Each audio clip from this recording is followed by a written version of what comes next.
Hello, in front of me I have XIAOMI Watch S3 and I'm gonna show you how to factory reset this watch by using the system settings on it. First thing we need to do is to wake up the screen on our watch, and you can wake it up by pressing the upper button. After you wake up the screen, press the upper button again to open the menu.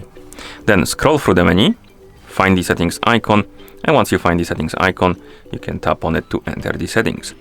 In settings, let's scroll all the way down, and at the bottom you should see the option called the system. Tap on it. Here you find the option called the factory reset, and once you find it, tap on it to select it. Then tap on the check mark to confirm and start the resetting process.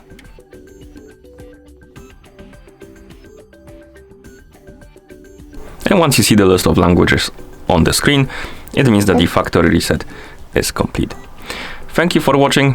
If you found this video helpful, please consider subscribing to our channel and leaving the like on the video.